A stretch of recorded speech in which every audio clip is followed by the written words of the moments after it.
Hello and welcome to Healing from Within.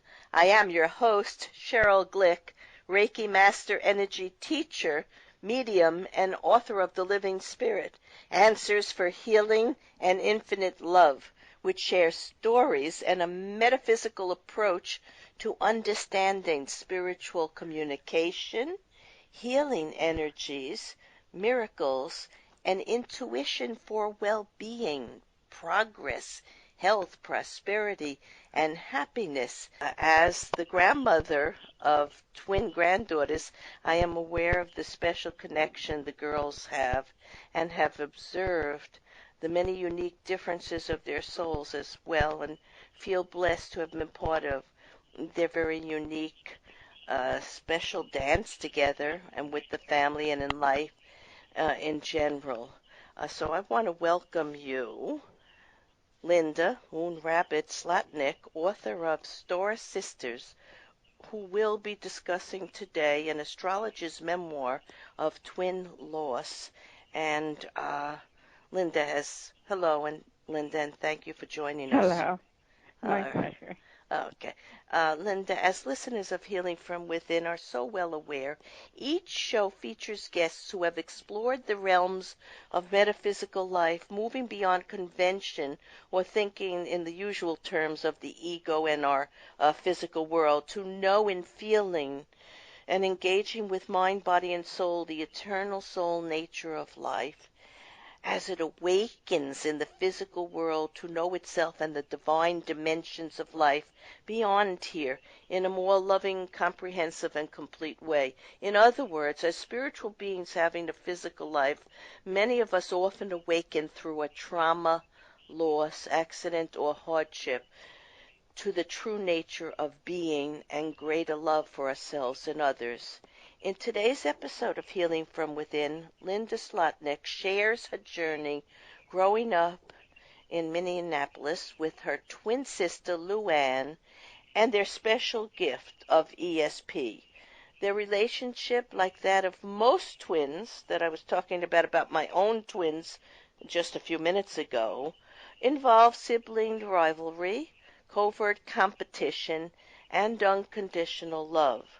When Luann was diagnosed with ovarian cancer at age 56, life changed drastically.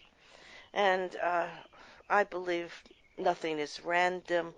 You know, we have a life plan, and you are an astrologer, so you work with the messages of our time of birth, and everything has relevance. But I always love to ask my guests to think back to their childhood and remember a person, a place, event that may have shown them or others around them the interest, work, or lifestyle they would live as an adult. So think back to the beginning. That poses a really interesting question for me, I'm afraid, because I feel like my life really didn't begin until after my mother died. So she just was a rigid controller, you know. And later, my twin and I would talk about how my twin, Luann, figured out that there was something wrong with our mother. But I was just kind of a follower, and so I just out of fear, basically did what she said and didn't really even begin to think for myself until after her death. So I can't put those two things together, Sheryl. I really can't. What two things? Something from early in my life giving me any kind of sign about who I became as an adult. Oh, all right. But you say that you, growing up with your sister Luann, you were both quite different. Now, why do you think that was?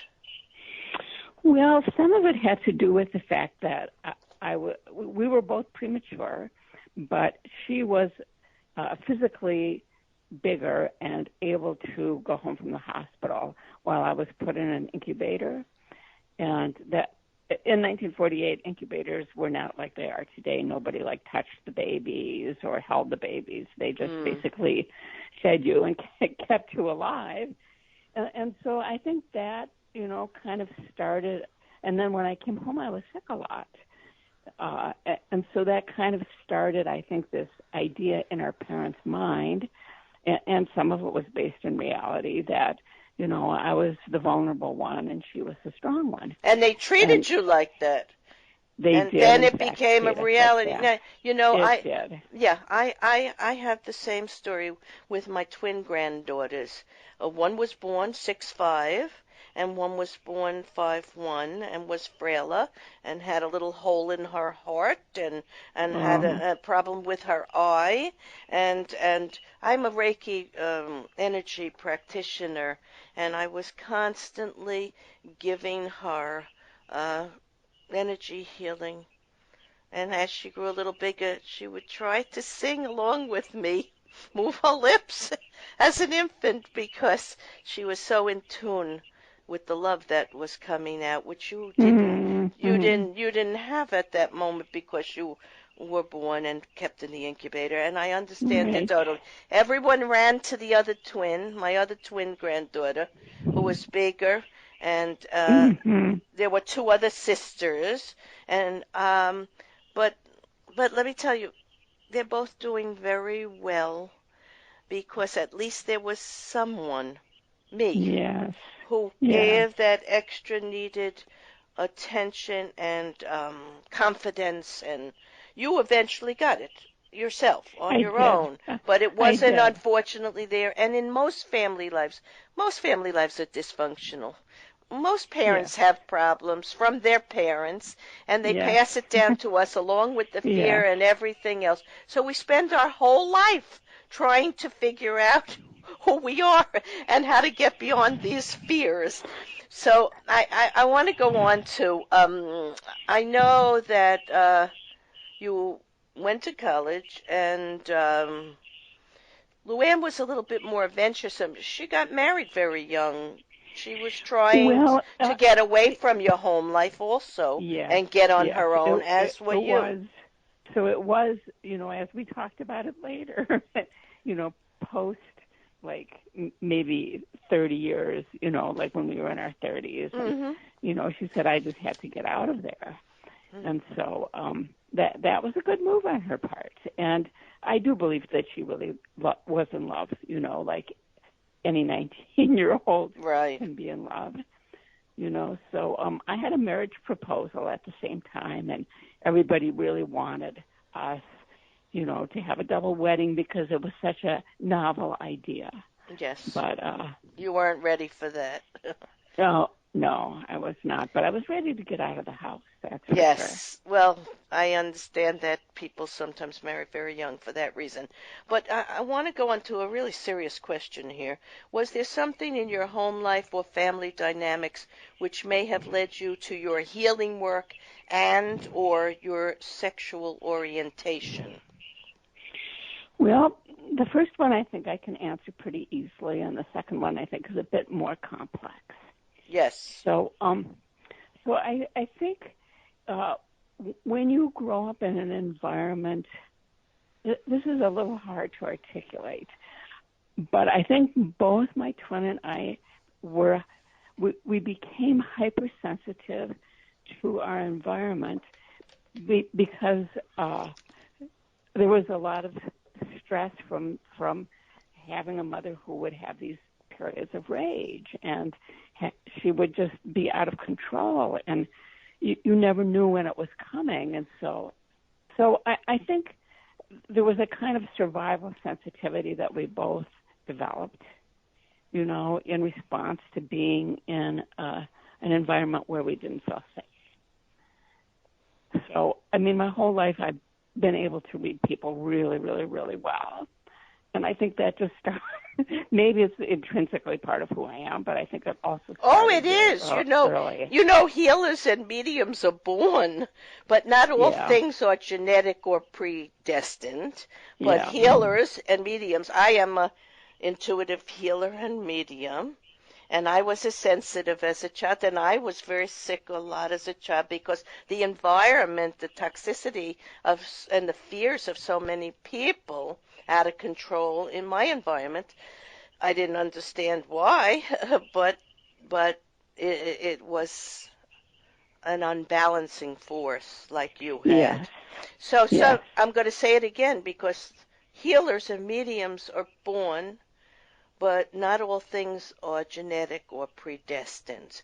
For example, some sexual preferences may be determined by what a child interprets is acceptable in their culture or peer group, or by genetics. But personal perceptions are sometimes a result of troubling experiences. Now, you write about your first experience with your sister with a young boy. I don't know if you remember it. It's in the book about a 6-year-old little boy. Oh, right, I right, know, and I laughed right. when I read it, but I could see how that might, he exposed himself. He wanted to drop his pants like little boys are curious. They want to see what a little girl's like, what a little boy. I didn't have that. I grew up with 3 sisters, so there weren't little boys around. I never had an experience like that. But how did you feel about that time? Well, I mean, we were punished, but I mean, I You understood were that punished? we were punished for, you know, pulling our underpants down in public and, looking, this whole repressed sexuality thing was a very, Yes. very Yes. serious kind of matter. And, but I understood pretty quickly that children are curious Right. and that this was an extension of natural curiosity. So I don't think that damaged me in any kind of way. I don't feel like Well, it that does. maybe didn't, but you had some other incidences that might have been harmful to you. You write about it right after your mother dying, Right. that there was a next door neighbor. His name was Shell. Can you tell us about that story? Yeah. So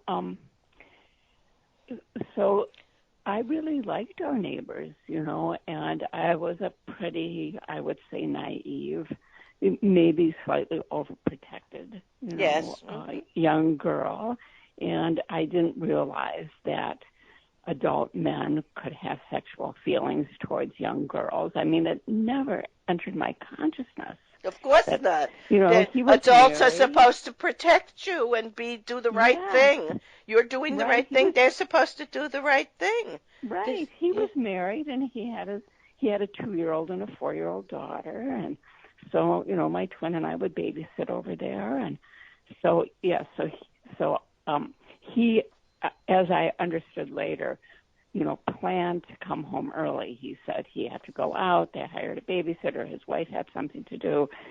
They went to separate places, but instead he came home early, and then he sexually assaulted me. And I was so taken off guard, and it was completely unexpected, and I had really no idea what to do except that I had to get out of there, and I did manage to get out of there. Yeah, you were But, smart. You were smart. You told them you had to go to the bathroom, and you got out of the house, which was right. very, very smart.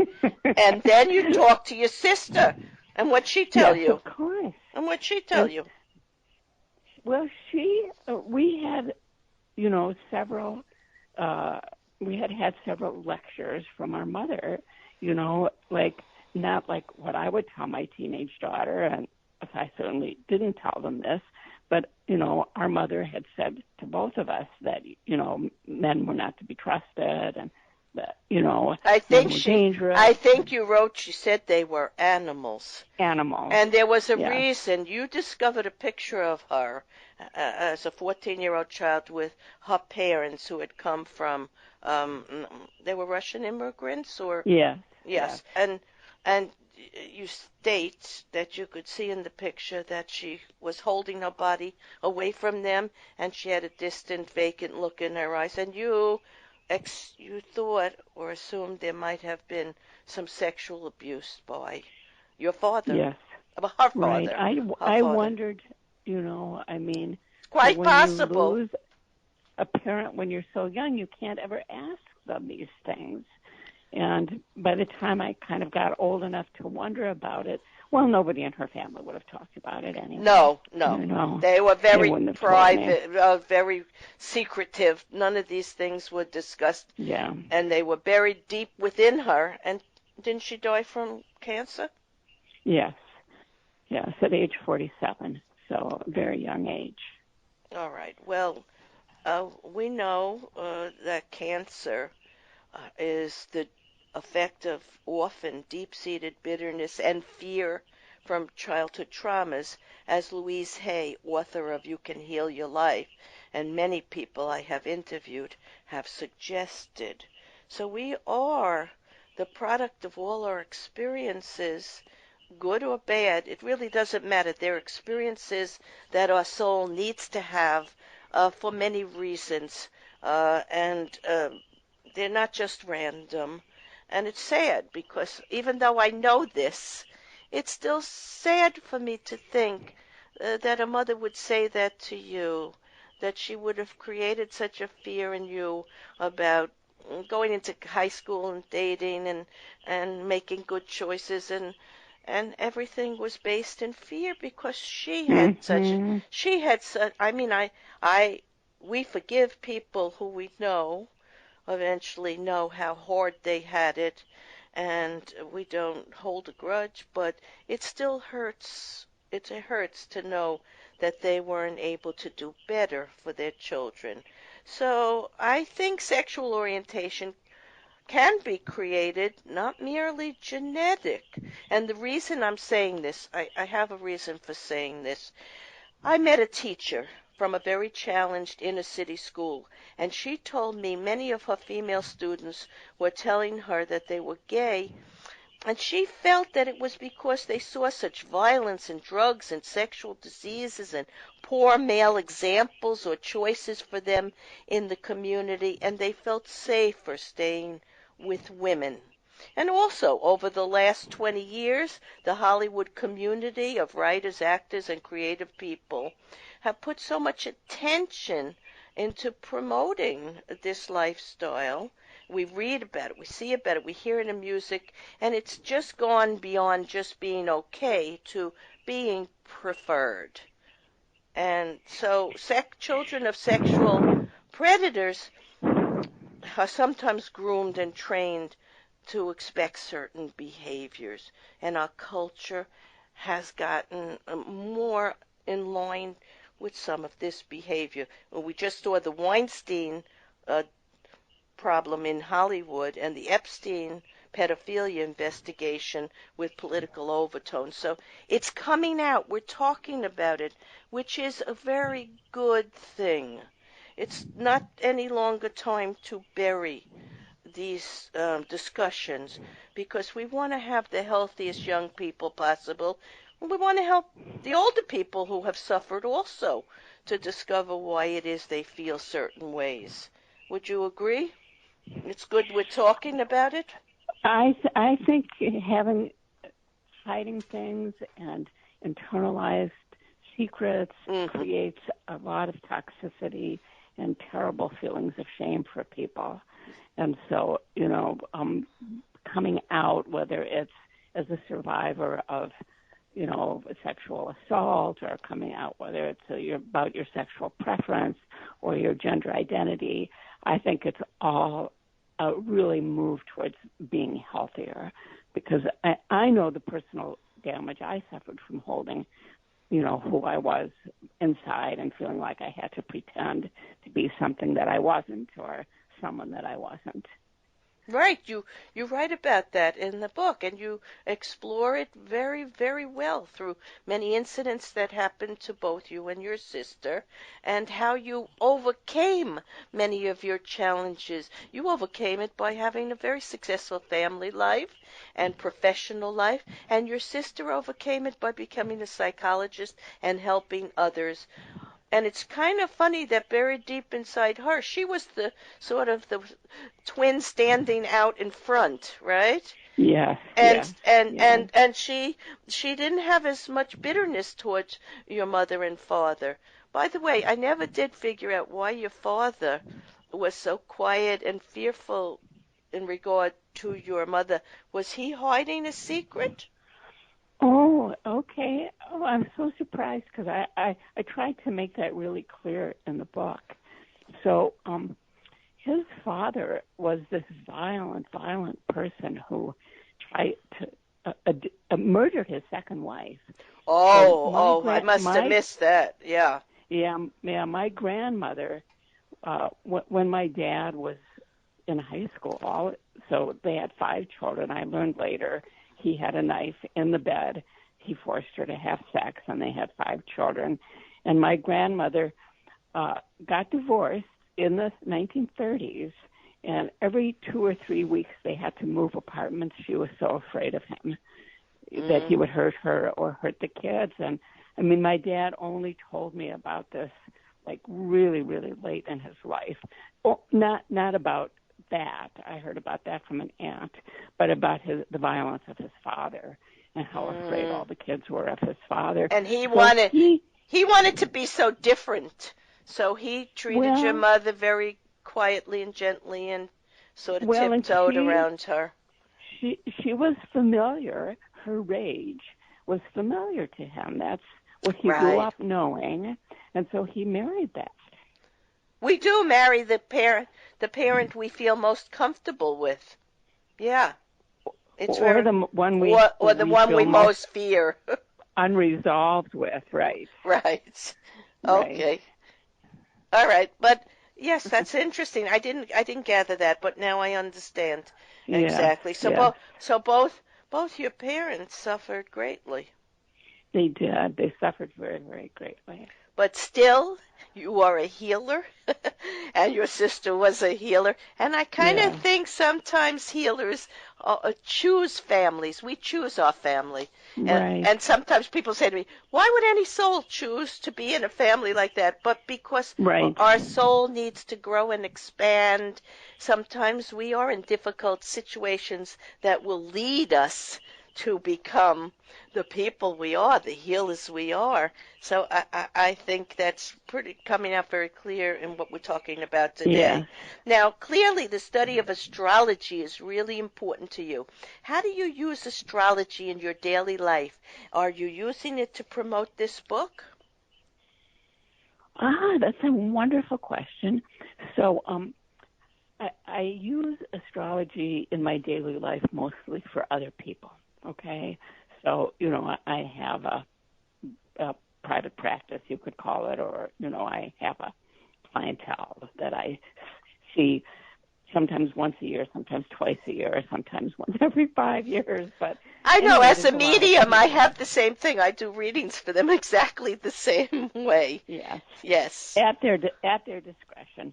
But for myself, yes, I very, very specifically picked a period of time to get the book out in the world when I was under auspicious energy. And I picked a date to have a launch party, that looked very auspicious.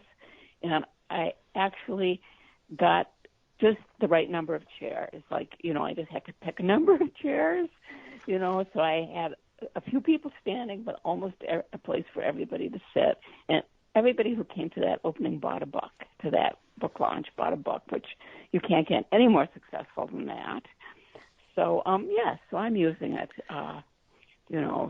as much as I can in terms of publicity and getting the book out into the world and general other things that are happening in my chart now. Now, let's go to when Luann was sick. What made you so sure Luann would die that first day you visited her in the hospital? It was a kind of knowing. An inner knowing, an intuition. Inner knowing, yes. It was a certainty. And it was also, there was a little intellectual piece of information because I knew about, this transit that was coming in my chart. So I think there were 2 parts because I've been watching the heavens and I knew from other past experiences that there was separation coming up. But, when you do this kind of work long enough, you don't feel like you have to know the answers. You just have to know the energy. So I knew I was in a cycle of separation, but I didn't know what that would look like. And then when she called me from the hospital, it was like, oh, my God. My body knew it, my cells. I could feel it. Like, I don't know how to describe that kind of knowing. Well, I have that kind of knowing. It's that our energy is connected to every living thing.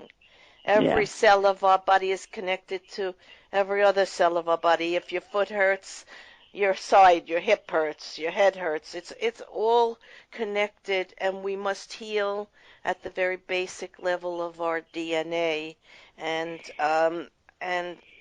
know ourselves as the true spiritual beings that we are, and ask for help from Spirit.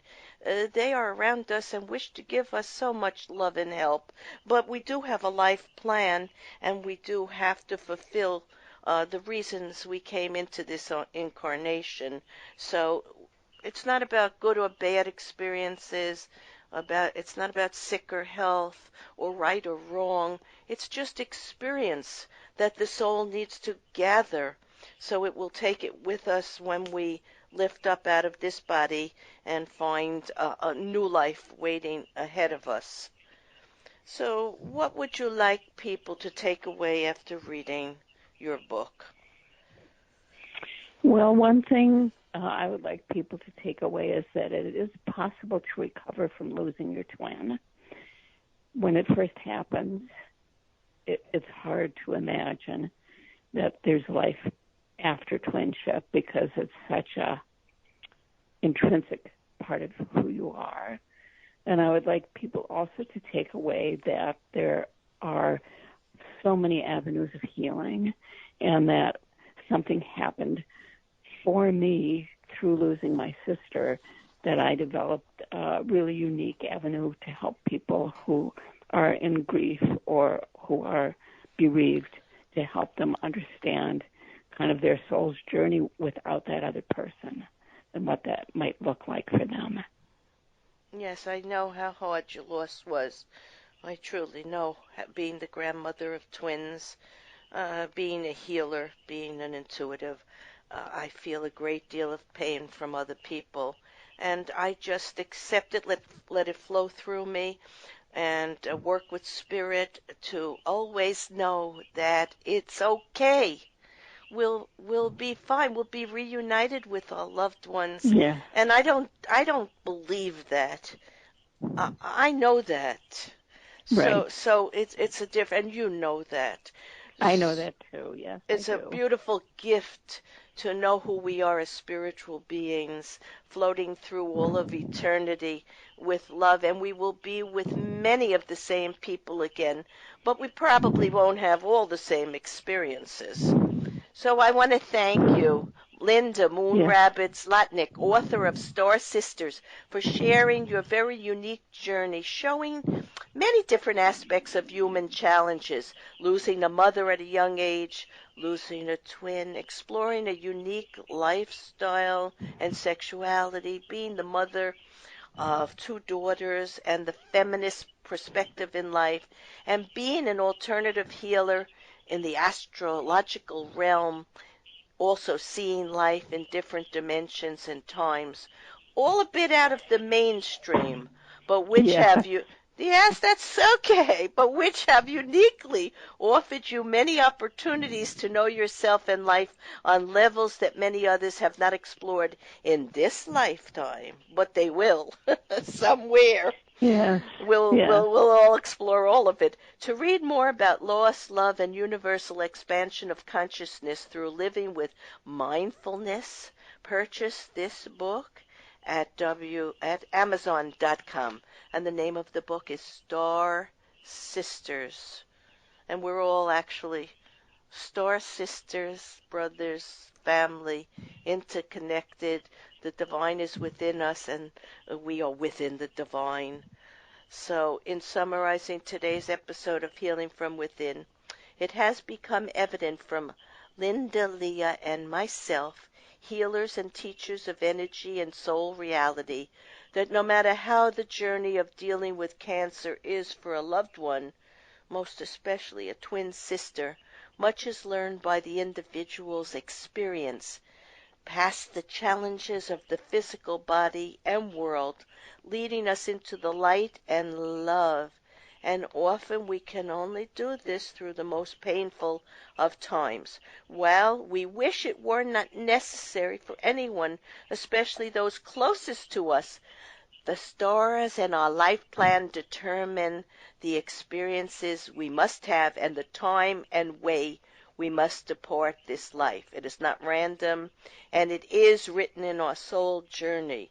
The family we are born into, the work we will explore, the loves of our lives, and the time of our death. And there is meaning and purpose to all of it. Healers, mediums, astrologers, all tell the truth, and the truth cannot be bent or altered. Allowing, accepting, and surrendering to what must be in the end is necessary to lead us forward to new life in the universal dimensions of creation and eternal life. But what is remembered and appreciated by those who have more time yet to live is to be valued and honored, treasured, and shared. Linda Lea, Luann, and I would have you remember that the joy and sorrow we carry through life is a badge of honor, showing us that the courage and bravery of the soul outweighs the frailty of the human body. While we often travel divergent paths, one thing is clear, as written by Khalil Gibran: joy and sorrow are inseparable. Together they come, and when one sits with you, remember that the other is asleep under your bed. I am Sheryl Glick, host of Healing from Within, and invite you to visit my website, SherylGlick.com, to listen to and read about leaders in the metaphysical field who share the story of universal soul life and physical life and our journey through time and space as we create and manifest the greatest love possible, often through the greatest challenges and loss. Learn about eternal life and how to improve life here and now and beyond by living with truth and courage. Shows may also be heard on webtalkradio.net and dreamvision7radio.com. Thank you.